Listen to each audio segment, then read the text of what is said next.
my husband confessed. I can't keep pretending. Your sister is the woman I truly want, I replied. Then she's all yours. 1 year later, I owned the city's most successful gym and was engaged to a man who adored me.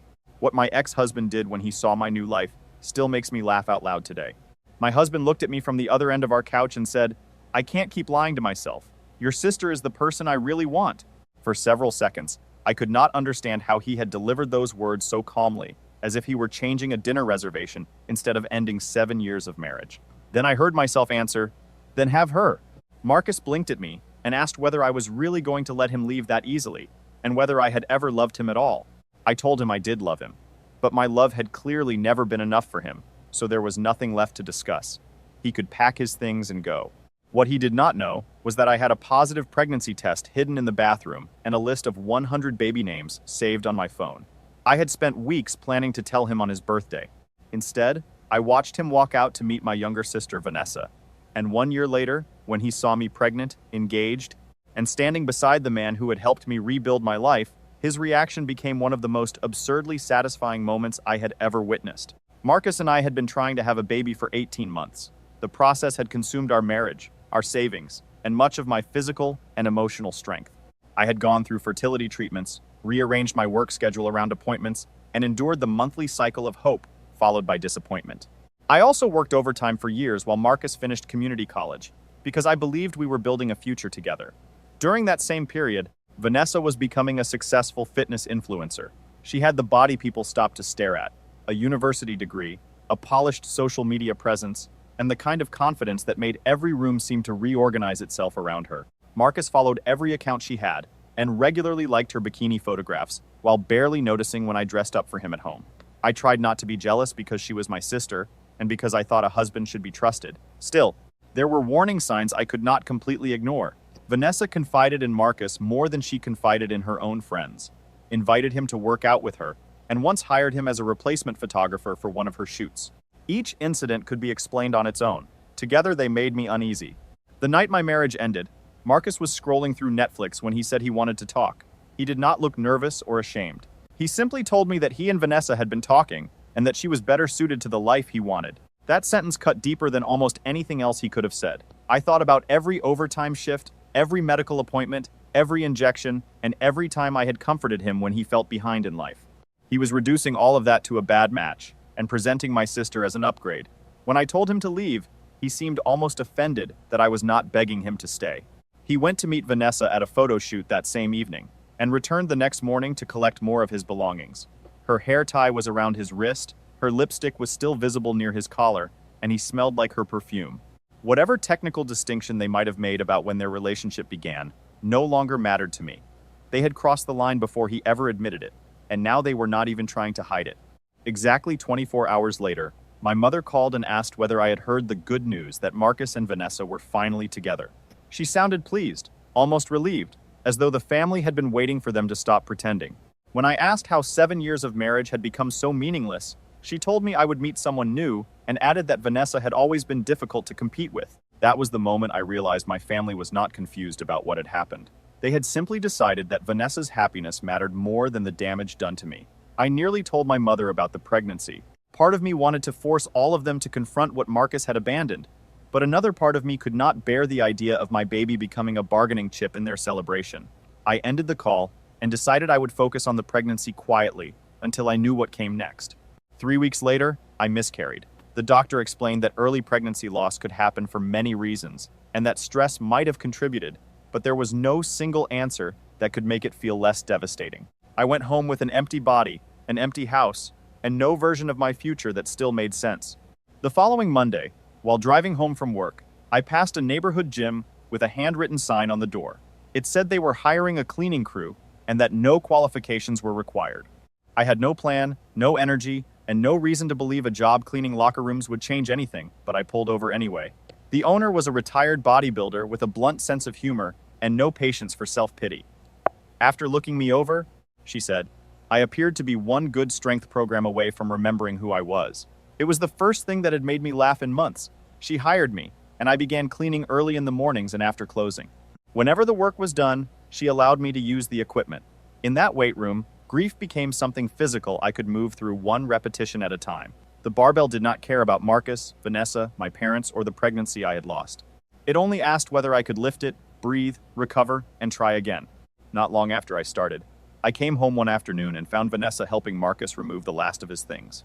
I was sweaty from work and training, and Vanessa handed me a napkin with a smile that was almost sweet. She remarked that stairs could be difficult for certain people, and Marcus laughed. I did not give either of them the reaction they wanted. I walked past them, changed my clothes, and let them load the car without another word. That small decision mattered more than I understood at the time. I had spent years trying to explain myself to people committed to misunderstanding me.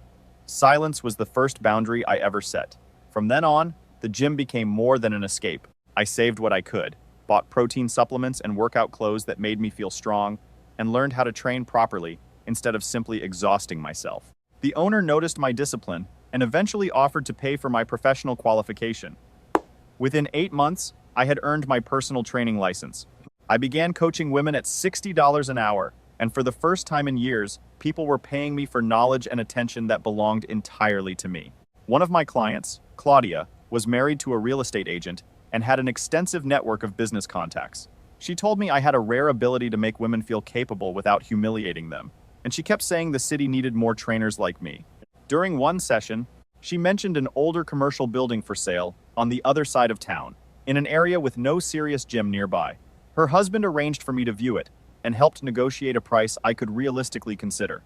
I put my life savings into the project and used money I had inherited from my grandmother for the down payment. For a while, I slept on the unheated floor of the building, ate canned food, and spent nearly every waking hour dealing with repairs, permits, cleaning, and business planning. Claudia introduced me to people who believed in the concept, and several offered investment capital. At one meeting, we secured $150,000 for high-quality equipment.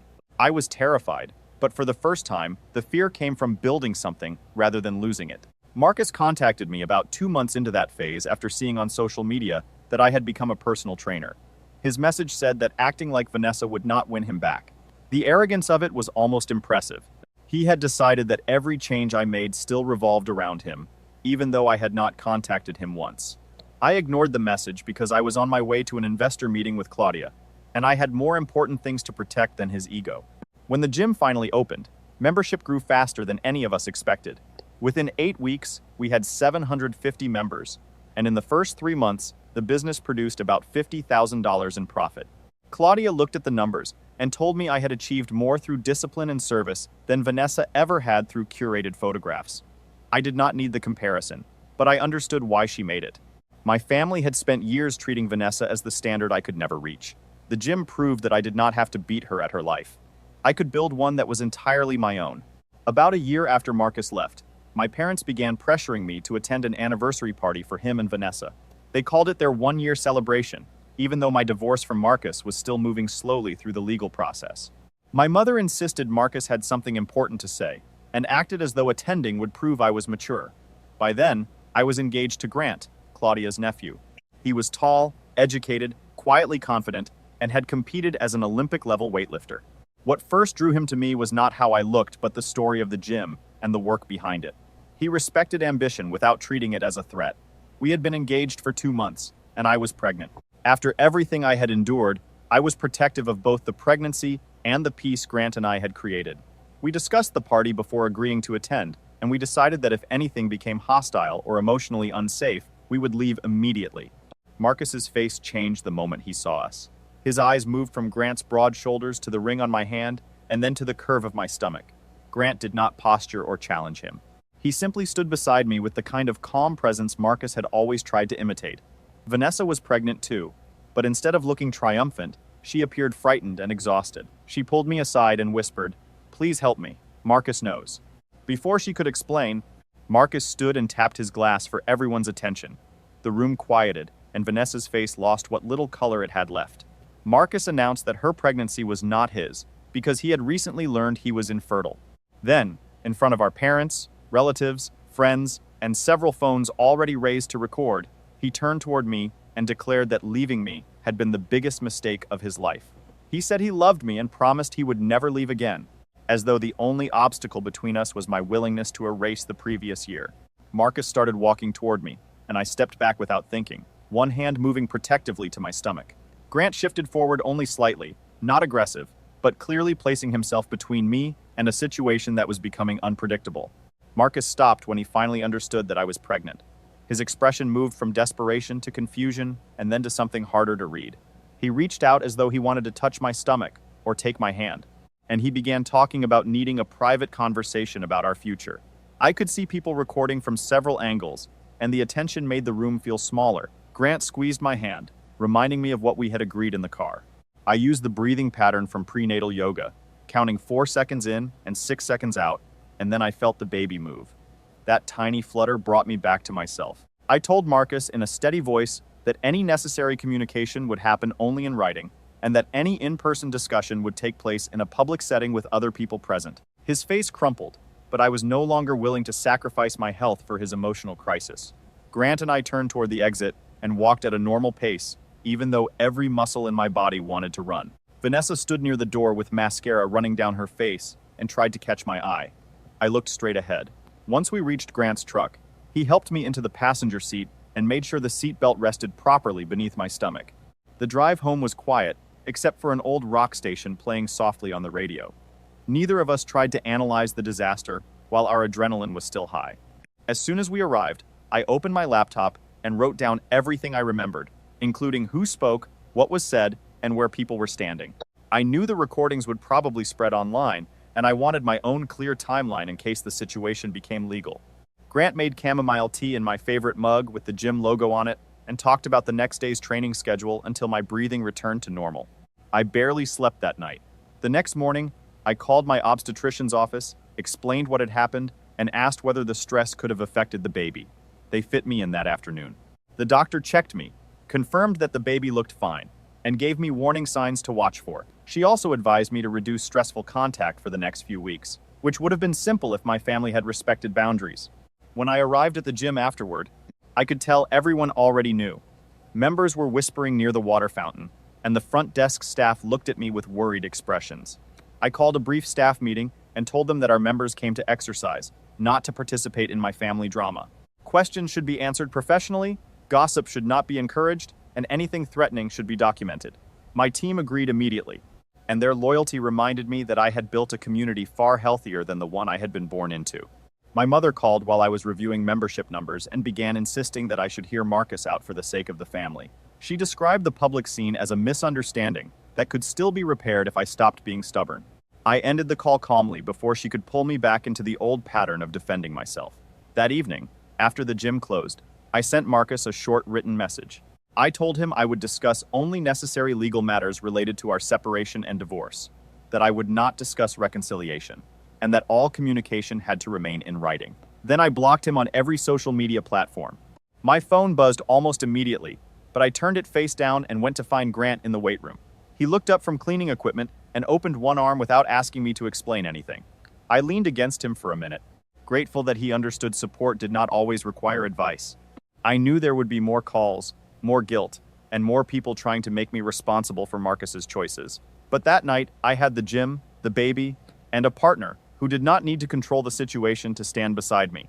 The next morning, Grant arranged an appointment with a financial advisor he trusted. We spent the afternoon reviewing every account connected to my name, making sure Marcus had no remaining access from our marriage. The advisor found 2 forgotten joint accounts from years earlier, one containing $12 and the other $43. We closed both and opened replacement accounts in my name alone. Then we reviewed the gym's finances line by line. Grant took notes while the advisor explained the different ways Marcus might attempt to characterize the business as marital property because the divorce was not yet final. We organized records showing that the gym had been funded after our separation through my inheritance, my personal training income, outside investment, and business loans. During the meeting, Vanessa sent me an Instagram message asking to talk woman to woman about the party. I took a screenshot for my records but did not open the conversation. Whatever she wanted, I was not going to step into another unstructured emotional ambush. Back at the gym, I adjusted the schedule and added 3 prenatal yoga sessions each week for myself. I also warned the staff that I might need coverage as the pregnancy progressed. Within minutes, nearly everyone had volunteered to help. The following day, I noticed that the gym's social media accounts were being tagged repeatedly. Vanessa had posted a vague black and white story about betrayal and heartbreak, and her followers were trying to identify the people involved. Somehow, The gym's name kept appearing in the comments, and our follower count increased by 200 in a few hours. I did not want the business to become entertainment, even if the attention was technically free advertising. I called Denise, who helped manage our public communications, and she came in with her laptop. Together, we posted a brief statement saying the gym remained focused on health and wellness and asking people to respect the privacy of everyone involved. It said almost nothing, which was exactly the point, and the speculation around our official accounts began to slow. Marcus continued sending messages saying he needed an urgent meeting to fix our family. Each time, I copied the same boundary statement and refused to add anything personal. After several days, I finally opened Vanessa's message. I told her I would consider meeting only if she agreed to a paternity test and if a professional mediator controlled the conversation. She accepted immediately, which surprised me. I researched family therapists who also handled mediation and found one with strong reviews and an available appointment the following week. I sent Vanessa and Marcus separate emails containing the time, location, and ground rules. The discussion would remain factual, nobody would interrupt, and any legal or financial subject would be redirected to counsel. At our next staff meeting, we also created short responses for employees who were asked about the scandal and set up keyword filters to hide abusive comments. I wanted every part of my life protected by structure, because chaos was the environment in which Marcus and my family had always gained the most control.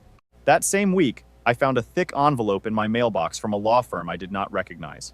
The letter argued that Marcus might have a claim against my gym because I had begun working in the fitness industry while we were still legally married. My stomach dropped, but panic would not protect the business, so I gathered every document I had and contacted a forensic accountant experienced in divorce-related asset disputes. Mr. Bennett met with me that afternoon. He reviewed bank statements, incorporation papers, loan agreements, investment records, the building lease, renovation invoices, and proof of the inheritance from my grandmother. He asked precise questions about when Marcus left, when I earned my training license, when the business was formed, and where every significant payment originated. After several hours, he told me the claim appeared extremely weak because the company had been created and funded after our separation. Still, he advised me to keep the documentation organized so that any challenge could be answered quickly. I left his office with copies, a timeline, and the first real sense that facts could do what arguments never had. That night, Grant brought up the approaching mediation. He said he did not want to sit inside the room because his presence might make Marcus more defensive and turn the meeting into a competition. Instead, he would wait in the lobby or in the car and remain available if I needed him. I appreciated that he had thought about what would help me, rather than what would make him feel heroic. While we were cleaning up after dinner, my mother sent a 5-word message: "Don't destroy our family." I stared at it long enough to feel the old guilt begin to rise, then deleted it and blocked her number temporarily. 2 days later, I woke up and found blood in my underwear. It was not a large amount, but after my previous miscarriage, even a small amount sent me into panic. Grant drove me to the emergency room while I concentrated on breathing. An ultrasound showed that the baby was fine, and the doctor explained that spotting could occur during pregnancy, especially under stress. She told me to rest more, prescribed medication considered safe for pregnancy to help with acute anxiety, and recommended a therapist who specialized in prenatal stress. The mediator emailed the next morning with several appointment options and a written explanation of the rules. Everyone would stay with verifiable facts, avoid yelling and blame, and receive equal time to speak without interruption. Having those expectations in writing made the situation feel manageable. I selected a time and forwarded it to Marcus and Vanessa. Later that day, Vanessa said she had already agreed to the paternity test, but wanted me to accompany her for emotional support. I told her the mediator could coordinate the appointment and that we needed distance until the first session. She responded with a single thumbs up. When the mediation date arrived, Grant drove me but stayed in the car as we had planned. Marcus was already inside wearing a suit, as though professionalism could erase the scene he had created. He began by reading from his phone about therapy, regret, and how deeply sorry he was. Then, almost without pausing, he shifted into a discussion of assets and property, revealing that his emotional appeal and financial strategy were still tangled together. I interrupted once and stated clearly that reconciliation was not an option. Any discussion about the gym or marital property would go through lawyers, not through a family mediation session. The mediator documented my position and redirected the conversation. By the end, we had signed a written agreement establishing no direct contact between sessions, confirming that Vanessa would complete a paternity test and requiring all financial disputes to remain with legal counsel. Holding a signed copy made me feel safer than any promise Marcus had ever made. That weekend, the gym hosted a fundraiser for a local women's shelter. I planned to appear for only an hour, but the moment I entered, regular members formed an informal protective circle around me. They redirected personal questions, introduced me to donors, and kept the focus on the event. When one guest started asking about the anniversary video, another member stepped between us and began discussing the new equipment order. Their response reminded me that the gym was not merely a profitable business. It was proof that I could create relationships based on respect rather than obligation. On Monday, a local reporter called and asked for comment because video from the anniversary party had been leaked online.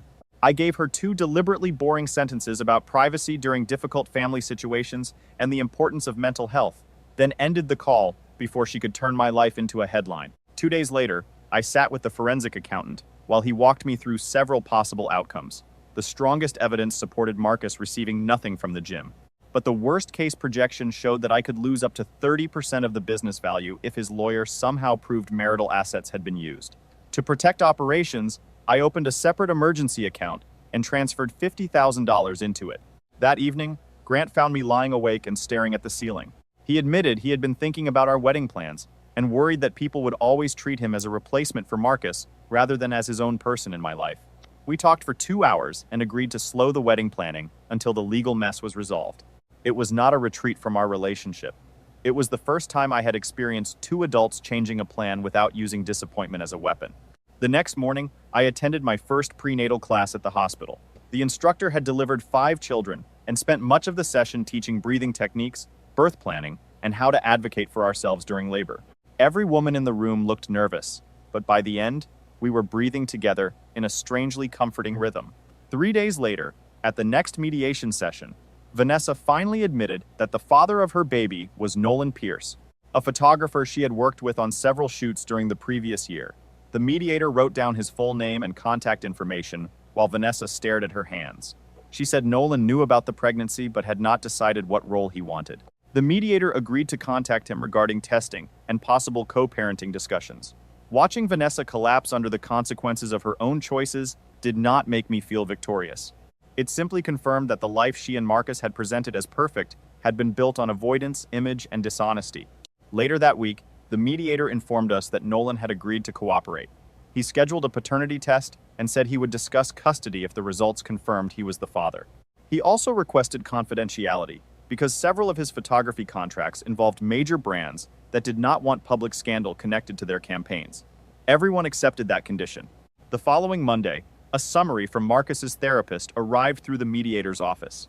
It explained that Marcus was working through shame related to infertility and a pattern of trying to control situations whenever he felt inadequate. I felt sympathy for him for a few seconds, but understanding the source of his behavior did not erase what he had done. I filed the document with the rest of the records and returned my attention to the gym. That Friday, Marcus, Vanessa, and I signed a temporary financial freeze agreement preventing major transfers or unusual asset movements while the evaluation continued. Marcus's hand shook as he signed, and Vanessa would not look at him. The agreement meant I could finally sleep without imagining that he might drain an old account or create another financial problem while I was pregnant. The following week, I held a staff appreciation dinner at an Italian restaurant near the gym. All 12 employees came, and we spent 3 hours eating pasta and discussing the future of the business. I proposed capping membership at 1,000 so we could preserve service quality instead of chasing endless expansion. Everyone agreed that becoming a huge impersonal chain would destroy what made the gym successful. We planned equipment upgrades, new classes, and more support for pregnant and postpartum members, all within our existing space and capacity. 2 days later, Nolan met privately with the mediator and signed documents confirming his willingness to complete testing and discuss the baby's future. Around the same time, Marcus's lawyer sent a settlement proposal demanding $75,000 for his supposed emotional investment in my success. Mr. Bennett laughed when he read it, then prepared a detailed response.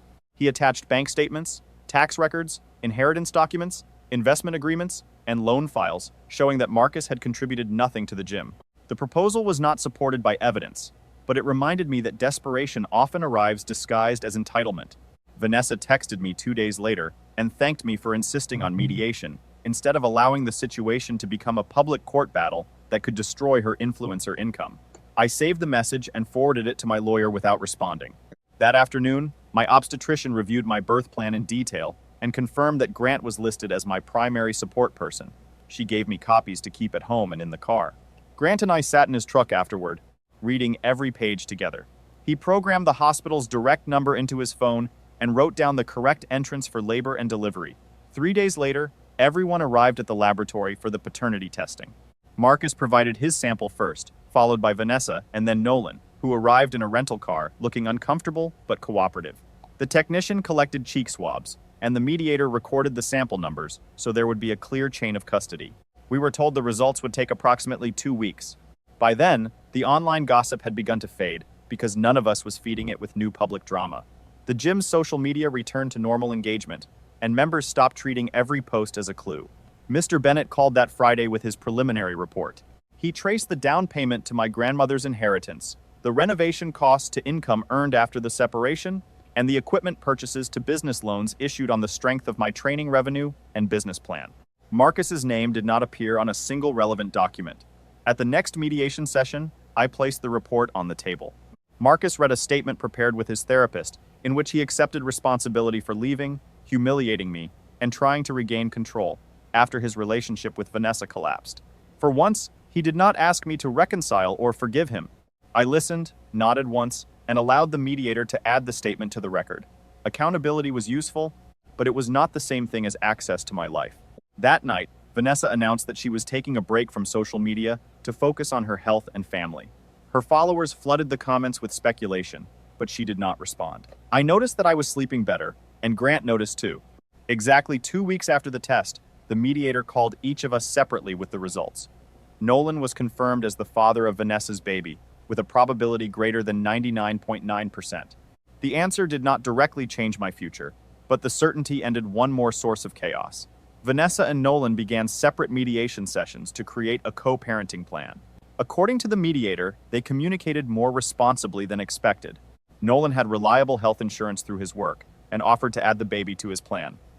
They agreed in principle to shared legal custody, with Vanessa providing the primary home and Nolan receiving regular weekend time once the baby was old enough. After reviewing the financial report, Marcus's own lawyer finally persuaded him that continuing to pursue the gym would be costly and unlikely to succeed. A settlement was drafted in which I would pay him $5,000 as a goodwill payment, and in return he would permanently waive any claim to the business or my other post-separation assets. I disliked paying him anything, but $5,000 was a small price for finality and protection. We met at the mediator's office on a Thursday afternoon to sign. Marcus's signature was unsteady, but he completed every page without argument. The mediator notarized the documents and gave each of us certified copies.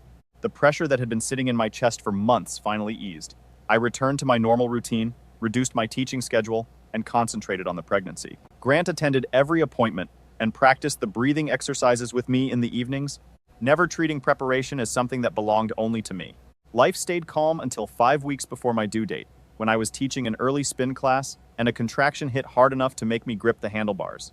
I tried to continue, but a second contraction followed only 3 minutes later.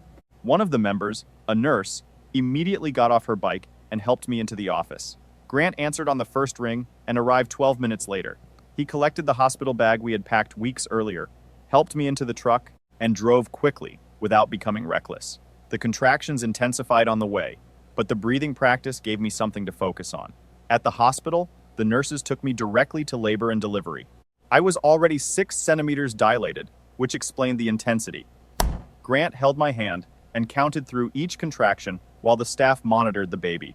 Hours passed with nurses entering, machines beeping, and the pain rising and falling in waves. Around the 8th hour, labor slowed, and the baby's heart rate dipped enough to concern the medical team. The doctor explained that a cesarean delivery might become necessary if progress did not resume. I focused on the instructions, changed positions, and pushed when they told me to push. After 4 more hours, with assistance from the medical team, our daughter was born at 3:47 in the morning. She came out crying, and they placed her on my chest.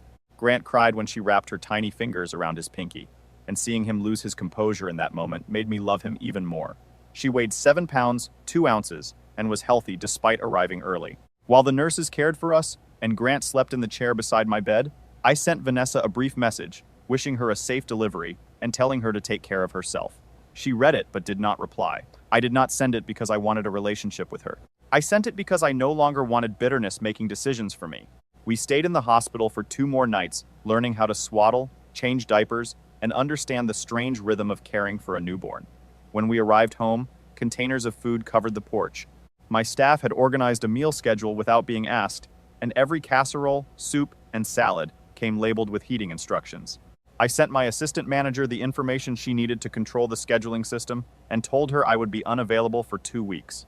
She replied that the business was handled and ordered me not to worry. 3 weeks later, I attended the final mediation session with our daughter waiting outside with Grant. Marcus looked calmer than he had in months. He told the mediator he was attending therapy twice a week and had enrolled in a technical training program for heating and air conditioning work. The divorce papers were ready, and he signed them without another argument. When the last signature was complete, I felt a lightness that had nothing to do with winning. It came from knowing he no longer had any legal, financial, or emotional claim over the life I had rebuilt. 2 months later, Vanessa gave birth to a boy and sent me one photograph of him wrapped in a blue blanket. Her message thanked me for choosing mediation instead of a public court battle. She added that we were not going to be friends, but at least we did not have to remain enemies. I accepted that for what it was and did not ask for more. I began bringing my daughter to the gym during early members-only sessions because we had a quiet office where I could nurse her. The business continued running smoothly, with my team handling most daily operations while I checked in remotely. Eventually, my parents asked to visit their granddaughter. I gave them clear conditions: 2 hours, no discussion of Marcus or Vanessa, and no attempt to pressure me about family reconciliation. To my surprise, they arrived on time and respected every rule. My mother held the baby and talked about knitting, while my father took dozens of photographs. When the 2 hours ended, they left without protest. That weekend, Grant and I sat on the floor surrounded by baby clothes and gifts we still had not organized. He mentioned that we could think about getting married the following year, or whenever the timing felt right. There was no deadline, no performance, and no fear that slowing down meant losing each other. We were simply 2 people, building a life in a way that could survive honesty.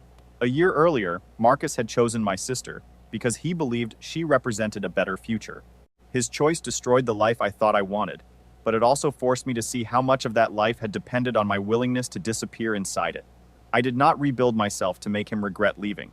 I built a gym because lifting gave me somewhere to put my grief, then built a business because other women trusted me to help them find their own strength. By the time Marcus finally regretted his decision, his regret had become irrelevant. I had my daughter, a partner who respected me, a business protected by my own work, and boundaries strong enough to let family back in only on terms that kept us safe. For the first time, my future did not depend on anyone choosing me, because I had finally learned to choose myself.